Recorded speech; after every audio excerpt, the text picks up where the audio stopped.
बजाओ बजाओ जरा झूम के बजाओ। लाउड स्पीकर 90 FM में आरोग्य भव सीरीज के तहत आज हमने नेत्र रोग विशेषज्ञ डॉक्टर विशाल श्रीवास्तव जी को अपने स्टूडियो में आमंत्रित किया है। लाउड स्पीकर 90 FM के दर्शकों और श्रोताओं की ओर से डॉक्टर साहब का स्टूडियो में हार्दिक स्वागत है। नमस्कार सर। आजकल हम सभी लोग आँखों की समस्या से जूझते रहते हैं। छोटे छोटे बच्चों में भी आँखें लाल होना, आँखों से पानी गिरना, बड़ों में मोतियाबिंद की समस्या, और जब से मोबाइल और कंप्यूटर का प्रयोग बढ़ा है और हम लोग ज़्यादा अपने को कंप्यूटर और मोबाइल पर केंद्रित रखते हैं, उसके बाद से आँखों में और सारी समस्याएं शुरू हुई हैं। डॉक्टर विशाल श्रीवास्तव जी अपने शहर में एक अच्छे रिनाउंड प्रैक्टिशनर हैं। एल्युमिनियम फैक्ट्री के पास आपका आई केयर नाम से क्लिनिक भी है, और आपने BMS लखनऊ से किया और आगरा से ऑप्थेल्मोलॉजी की डिग्री हासिल की। कई साल से आप गोरखपुर शहर में अपनी सेवाएं दे रहे हैं।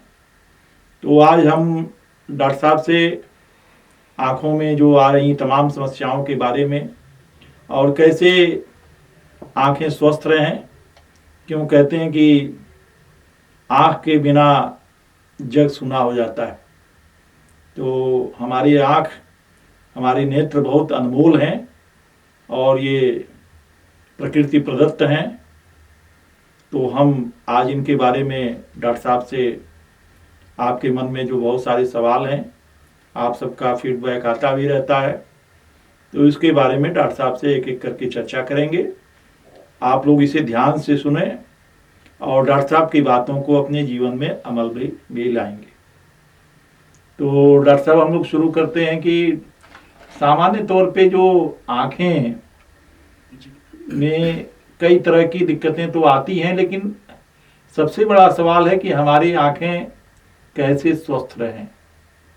इसका कोई टिप्स आप चूँकि एक्सपर्ट हैं, क्योंकि आमतौर पे अब तो छोटे छोटे बच्चों को नेत्र रोग की समस्या हो रही है और बड़ों को तो हो ही रही है।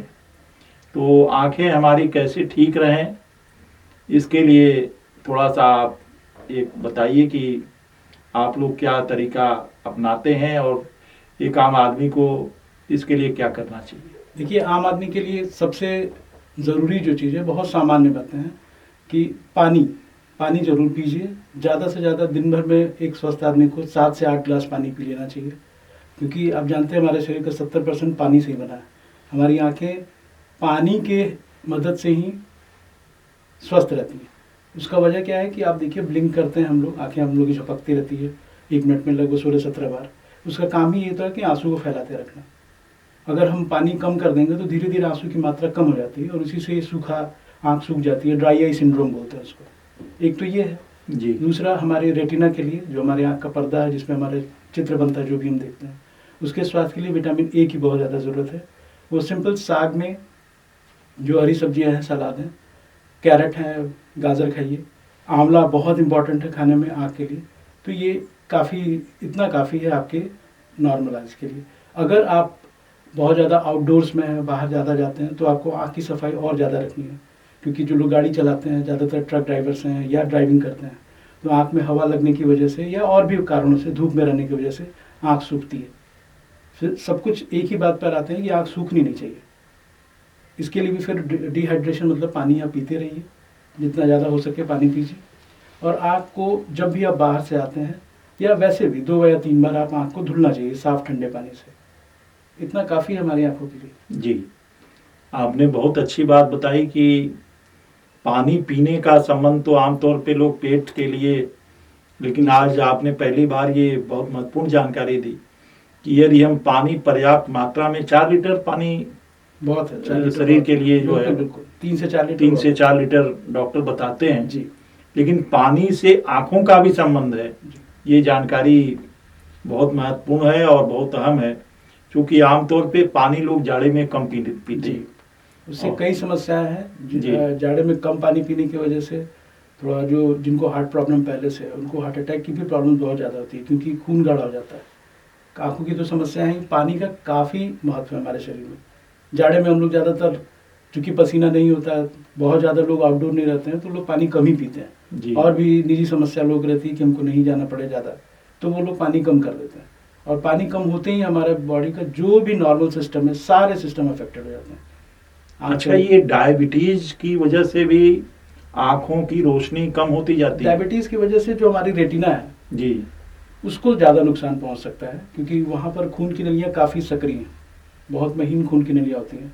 और अगर शुगर बढ़ता है तो कुछ ऐसे टॉक्सिक्स बन जाते हैं हमारी बॉडी में जो रेटिना को नुकसान पहुंचाते हैं। उसमें रेटिना हो सकता है कि अपनी जगह से हट जाए, इसको रेटिनल डिटैचमेंट कहते हैं। जगह जगह पर वो सूख जाती है, जिसको नस सूखना कह सकते हैं, वहाँ पर ब्लड सप्लाई नहीं जाने की वजह से। तो शुगर अगर हो गया है तो ये दिनचर्या से संबंधित रोग है। इससे बहुत डरना नहीं चाहिए। इसको समझ के, इसको इसके साथ ही हमको रहना पड़ेगा। शुगर हमको हो गया है तो हमको इसके साथ जीना सीखना होगा। उसके लिए डॉक्टर साहब, एक्सरसाइज। एक बात ये बताइए कि जो आंखों की, जैसे आमतौर पे हम अपने शरीर की तो जांच करा लेते हैं, जी जैसे कहते हैं कि भाई पेट की जांच करा लेते हैं और भी, जी। तो आंखों की जांच कितने दिन पे कराते रहना चाहिए? आंखों की जांच सामान्यतः 6 महीने से 8 महीने पर आप किसी भी क्वालिफाइड ऑप्टोमेट्रिस्ट या ऑप्थेल्मोलॉजिस्ट के पास, जो नेत्र रोग विशेषज्ञ होते हैं या नेत्र रोग सर्जन होते हैं, उनसे आप मिलकर के 6 से 8 महीने पर आंख जरूर जांच कराना चाहिए। वो लोग जो ज़्यादा कंप्यूटर्स, मोबाइल या टीवी का बहुत ज़्यादा इस्तेमाल करते हैं, ये तो नहीं कह सकते हैं आज के डेट में, ये तो असामान्य बात होगा कि मोबाइल मत देखो। हम बच्चों को तो सिखा देते हैं और हम खुद देखते रहते हैं। मोबाइल पे बहुत सी ऐसी चीज़ें, हमारे वर्क उसके ऊपर आ चुके हैं, हमारा वर्कलोड मोबाइल और कंप्यूटर पर है। तो ठीक है, उसकी के लिए है कि कम से कम 6 से 8 महीने पर आंख जांच कराते रहे। एक अभी मैं रिपोर्ट पढ़ रहा था जिसमें आमतौर पे जब महिलाएं जो है, माताएं जो हैं, अपने छोटे छोटे बच्चों को जैसे इंगेज रखने के लिए मोबाइल दे देती हैं, जी और या तो कोई कार्टून लगा दिया या कुछ लगा दिया। तो उस रिपोर्ट में ये जिक्र था कि जो बच्चों के आंखों पे मोबाइल की रेज पड़ती है, जी उससे काफी नुकसान होता है। जी। देखिए, आंखों की उसके ऊपर से जो रेज निकलती है, उसके ऊपर अध्ययन चल रहा है, अभी बहुत कंफर्म उसके लिए नहीं है। लेकिन एक बात तो पक्की बात है कि अगर आपका बच्चा है या हम कोई भी अगर किसी एक ही चीज़ को बहुत देर तक देखते हैं तो हमारी आँख थक जाती है। आँख के जो मसल्स जो उसको कंट्रोल कर रही हैं, उनके अंदर थकावट आ जाता है। उससे बचने के लिए बच्चों को तो खैर कम से कम मोबाइल दीजिए, क्योंकि उससे मानसिक रोग बहुत ज़्यादा हो जा रहा है। आँख तो ठीक है, आँख की समस्या है, मानसिक रोग भी बच्चे बहुत ज़्यादा उससे अफेक्टेड हो रहा है। दूसरी बात, अगर आप देखते हैं बहुत ज़्यादा मोबाइल आपको या कंप्यूटर देखना ही है, तो एक हमारे यहाँ 20-20-20 का रूल होता है। After every 20 minutes if you are seeing anything, अगर आप कोई भी चीज़ बहुत देर तक देख रहे हैं, चाहे किताब ही पढ़ रहे हैं, हर 20 मिनट के बाद 20 सेकंड के लिए अपने से 20 फीट दूर किसी दूसरी चीज़ को देखिए। अगर आप ऐसा करते हैं तो आपकी आँख का फोकस चेंज होता है और मसल्स रिलैक्स होती हैं। तो ये एक सबसे सरल तरीका है जो हमें बताया जाता है करने के लिए। ये एक बहुत ज़रूरी चीज़ है। और बच्चों को तो मोबाइल से जहाँ तक हो सके दूर रखिए। हम लोग व्यस्तता की वजह से सोचते हैं कि बच्चों को किसी तरह से व्यस्त कर दें, लेकिन अब हम लोगों की परवरिश, हमारी माताएं तो काफ़ी हम लोग को समय दी है बहुत ज़्यादा। आजकल की माताएं थोड़ा कम दे पा रही हैं। जी जी जी जी। अच्छा, दूसरी बात ये है कि यहाँ पूर्वांचल में कैटरेक्ट की भी समस्या है जी और आपके पास भी कैसे जाते होंगे, जी। तो लोगों को कैटरेक्ट की वजह क्या है? कैटरेक्ट की देखिए बहुत कंफर्म वजह बहुत सारी अभी नहीं है, सब पे शोध है, लेकिन फिर भी ये माना जाएगा, ये देखा गया है कि धूप में जो लोग ज़्यादा रहते हैं उनके साथ थोड़ी समस्या जल्दी आ जाती है कैटरेक्ट की। वो भी कैटरेक्ट भी कई तरीके का होता है, कुछ बचपन में भी आ जाता है, तो कुछ ये माना जाता है कि कुछ जेनेटिक्स भी है इसमें। दूसरी बात एक और है कि हमारी बॉडी में एंटीऑक्सीडेंट्स बनते हैं, जी। कुछ ऐसे पदार्थ बनते हैं जो हमारे शरीर में बहुत सारे रासायनिक अभिक्रिया होती है, कुछ ऐसी चीज़ें बनती हैं जो हमारे शरीर में अगर रह जाती हैं तो हमारे बॉडी के नॉर्मल किसी भी फंक्शन, किसी भी ऑर्गन को वो बुरा प्रभाव डाल सकती हैं। जैसे स्किन का लूज हो जाना, उसी तरह से हमारा जो आँख का लेंस है उसके ऊपर भी बुरा प्रभाव पड़ता है और उसकी ट्रांसपेरेंसी, उसका जो पारदर्शिता है वो धीरे धीरे कम हो जाती है। तो इसी अच्छा, को ये कैटरेक्ट- फास्ट फूड जो है इसका प्रचलन, मैं एक वीडियो मेरे पास किसी ने भेजा था, जी। तो उसमें एक बच्चे को उसकी माँ मोमो ज़्यादा खिलाती, जी और वो छोटा बच्चा है करीब 3-4 साल का, और एक टाइम आता है कि उसकी आंखों की ज्योति खत्म हो जाती। जी। तो क्या ये मोमोज और फास्ट फूड का भी हमारी आंखों पे दुष्प्रभाव पड़ता है? देखिए, अगर उसके अंदर जो न्यूट्रिएंट्स हैं जो जी। हमको, अब मान लीजिए कि ये जो मोमो या फास्ट फूड है, इसमें कार्बोहाइड्रेट बहुत ज़्यादा होता है। कार्बोहाइड्रेट अगर आपके शरीर में ज़्यादा पहुंच जाता है, अगर आप जो नॉर्मल खाना है हमारा वो खाना ना खाकर 3 चम्मच चीनी खा लीजिए, तो आपको भूख नहीं लगने वाली। वो बच्चा मोमो खा करके सिर्फ कार्बोहाइड्रेट लेकर के सेटिस्फाइड हो जाता है, वो और चीज़ें नहीं खाएगा।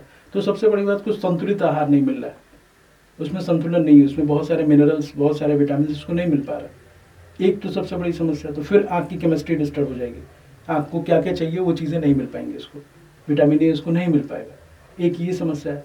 दूसरा, मोमोज वगैरह ये चाइनीज़ फूड में, जैसा कि ये शोध भी है कि अजीनोमोटो नाम हाँ, का अजीनोमोटो का इस्तेमाल होता है। ये कई देशों में, कई यूरोपियन देशों में बैन है, लेकिन हमारे भारत में अभी भी उसका इस्तेमाल हो रहा है।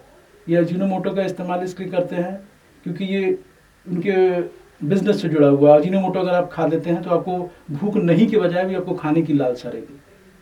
आपका पेट भर गया फिर भी आपको मन करेगा और खा लें। तो जहाँ आप 1 प्लेट ऑर्डर कर रहे हैं, आप 2 प्लेट ऑर्डर कर लेंगे। और ये अजीनोमोटो काफ़ी नुकसानदायक है आंखों के लिए। सीधे तो इसके बारे में नहीं अभी बहुत ऐसा वो है ज्ञान, लेकिन ये है कि इसकी वजह से कैंसरस ये बहुत ज़्यादा होते हैं। तो अजीनोमोटो का इस्तेमाल, तो इसीलिए चाइनीज़ फूड को थोड़ा अवॉइड करना चाहिए। जहाँ तक हो सके, बहुत मन कर रहा है आप घर में बना के खा लीजिए, वो ज़्यादा अच्छा।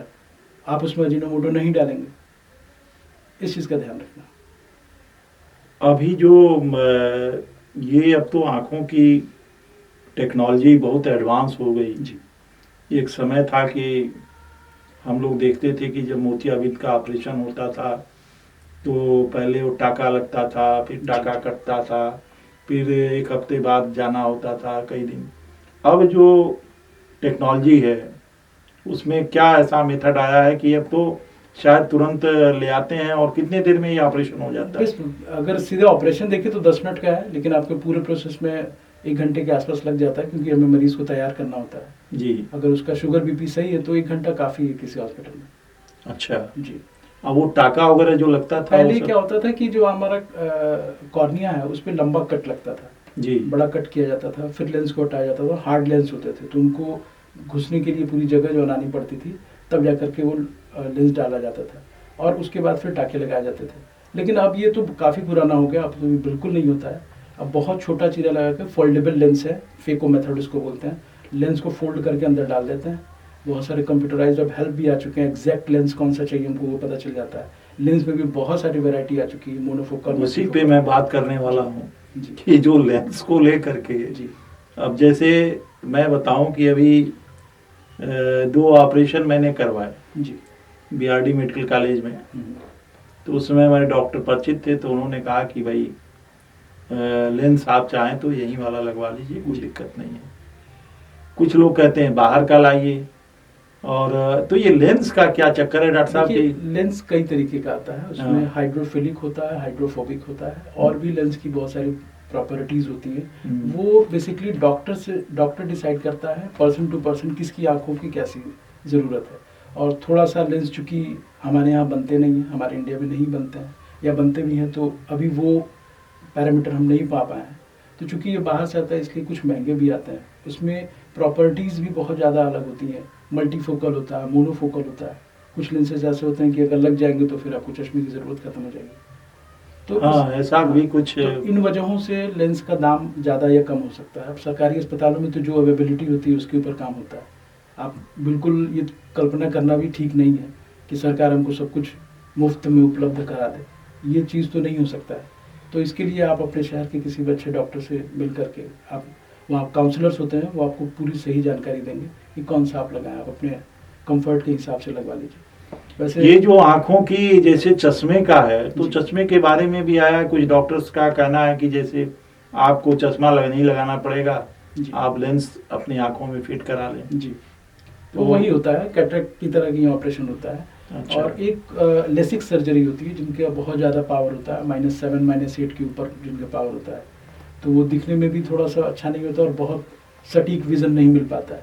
तो लेसिक सर्जरी के माध्यम से उन चश्मे के पावर को कम किया जा सकता है, कभी कभी चश्मा उतर भी जाता है। वो मरीज से मरीज पे डिपेंड करता है कि वो कैसा उसकी आँखें हैं, कितना अच्छा, ये डॉक्टर सब है। ऑपरेशन यहाँ सक्सेस हैं सब? बिल्कुल सक्सेसफुल है, गोरखपुर बहुत एडवांस हो चुका है, किसी भी तरह के इलाज के लिए बहुत एडवांस हो चुका है। अब मन में भ्रांतियां बनी हुई हैं कि नहीं बाहर जाओ, गोरखपुर में बहुत एडवांस कुछ लोग कहते हैं कि भाई वहाँ बेंगलोर या शंकर नेत्रालय। सब ठीक है सर, वो भी है, लेकिन अब गोरखपुर अपने आप में बहुत एडवांस हो गया है। आप डॉक्टर आशुतोष शुक्ला से मिलिए शंकर नेत्रालय में, डॉक्टर ए के श्रीवास्तव से मिलिए, डॉक्टर शशांक से मिलिए, ये लोग काफ़ी अच्छे लेवल पे जा चुके हैं। जी जी जी। तो एक तो आपने ये बताया कि हमको आंखों को कैसे स्वस्थ रखना है, दूसरा अगर जो कि हम 6 महीने में एक बार जांच जरूर करा लें जी तीसरा ये जो चश्मे जो लोग लगाते हैं, जी। तो बहुत से लोग चश्मा कई कई साल लगाए रहते हैं। नहीं, वो 6 महीने पर अगर आपको चश्मा लगा तब तो आपको जरूर 6 से 8 महीने में जरूर जांच करानी चाहिए। 6 से 8 महीने 6 से 8 महीने में जरूर जांच कराइए, क्योंकि आप किन परिस्थितियों में रह रहे हैं ये डॉक्टर को नहीं पता है। उसने एक नंबर आपको दे दिया, अभी आपका काम बढ़ गया, कंप्यूटर्स पे ज़्यादा है या ज़्यादा फोकस करने लगे या आप आउटडोर्स में ज़्यादा है, तो आपके नंबर पक्का बदलेंगे। कुछ न कुछ बदलाव जरूर आ जाता है, बहुत कम होता है कि स्थिरता आती है। इसके अलावा और भी समस्याएं जो आप इस दौरान आ जाते हैं वो भी आप मिलकर देख सकते हैं। जी। आमतौर पे महिलाओं की आंखों में ज्यादा समस्या आती है या पुरुषों में ये आती कोई है? बहुत जरूरी नहीं है, जी। ज्यादातर पुरुषों में इसलिए माना जाता है क्योंकि अभी भी हमारे यहाँ पुरुष बाहर ज्यादा रहते हैं, तो उनकी आंखों पे वो कंटामिनेशन में मतलब एक्सपोजर में ज्यादा है, इसलिए उनके ऊपर ये आ सकता है। लेकिन ऐसा कोई बहुत श्योर नहीं है, औरतों को भी समस्या होती है। बहुत सारी समस्याएं तो जेनेटिक हैं, तो उसमें तो कोई नहीं बोल सकता, किसी को भी हो जाएगा।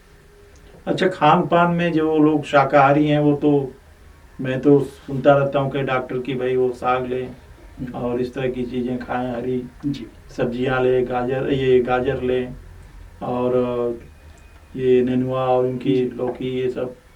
लेकिन जो नॉनवेज वाले हैं वो तो सर नॉनवेज वाले साग तो खाएंगे ही ना, साग तो खा ही सकते हैं, ऐसा तो है नहीं कि वो रोटी या सब्जी या चावल ये नहीं खा सकते हैं। उनको अपने नॉनवेज जो खा रहा है, क्या मछली जो खाते हैं उनकी आंखें ज्यादा स्वस्थ रहती हैं? थोड़ा सा उसमें ओमेगा 3 फैट्स होते हैं, फैटी अच्छा। एसिड्स होते हैं, ये जो मछली में ज़्यादा मिलता है, तो ये ठीक है कि उनके लिए, लेकिन ऐसा बहुत श्योर नहीं कर सकते हैं। आप बहुत सारे बंगाली लोगों को देखिए, वो डेली उनके लगभग वो काफ़ी अच्छा मछली खाते हैं, लेकिन मेरा तो एक्सपीरियंस अलग है, बंगाली लोगों को चश्मे बहुत ज़्यादा लगते हैं, तो ये कोई बहुत ज़रूरी नहीं है। हाँ, ओमेगा 3 फैटी एसिड्स बहुत ज़रूरी है, ये आपको नॉनवेज में मिल जाता है, तो नॉनवेज वाले इस तरह से थोड़ा बेनिफिट्स में हो सकते हैं, लेकिन इसका मतलब ये नहीं है कि जो शाकाहारी हैं, शुद्ध शाकाहारी हैं, उनको कुछ नुकसान होने वाला है, उनको भी मछली खानी चाहिए, ऐसा कुछ नहीं है।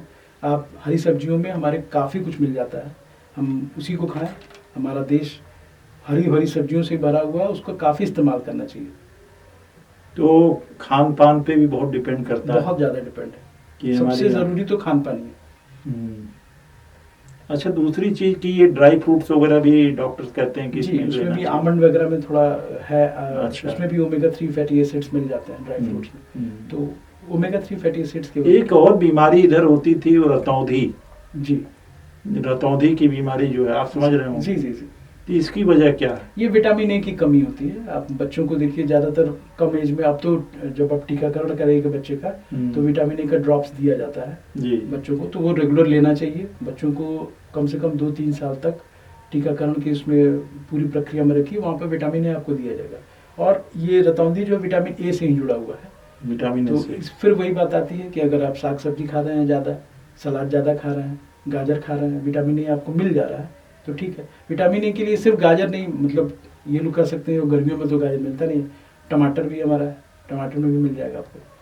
तो मतलब जो हमारी हरी सब्जियां हैं, हरी सब्जियां और लाल फल जितने होते हैं, लाल वो फल। विटामिन ए से भरे हुए हैं। आम में भी है, गर्मियों में आपको आम मिल जाएगा, आम खाइए, तो जी। ये लाल फल में मिल जाता है विटामिन ए। और आप हमारे दर्शकों को कोई संदेश देना चाहें अपनी बस ओर से? आंखों का काफ़ी ध्यान दीजिए और हरी सब्जियों पे ज़्यादा डिपेंड रहना चाहिए, और लाउड स्पीकर एफएम सुनते रहिए, आपको काफ़ी जानकारियाँ मिलती रहेंगी। ये लोग काफ़ी अच्छा प्रयास कर रहे हैं। जी जी जी। तो आज हमारे बीच ये डॉक्टर विशाल श्रीवास्तव जी को आपने सुना, और इनकी जो बातें हैं वो बहुत सारगर्भित हैं। मुझे लगता है कि पानी के बारे में जो आपने बताया है तो और हमारी आंखें जो सूख जाती हैं उसकी खास वजह यही है कि हम पानी कम पीना शुरू कर देते हैं जाड़े में। तो इस समय जाड़ा है, ठंड आपको सबको लग रही है, लेकिन इस बात का ध्यान रखें कि पानी हम बराबर पीते रहें ताकि हमारे शरीर, हमारा पेट तो ठीक रहे ही, हमारे आंखें भी स्वस्थ रहें। तो एक बार और हम अपने दर्शकों की ओर से, डॉक्टर साहब ने अपना इतना कीमती समय निकाला तो हम इनके आभारी हैं। और फिर हम अगले हफ्ते किसी और शख्सियत को लेके आएंगे। तब तक आप देखते रहिए लाउड स्पीकर 90 FM। बजाओ बजाओ जरा झूम के बजाओ। नमस्कार।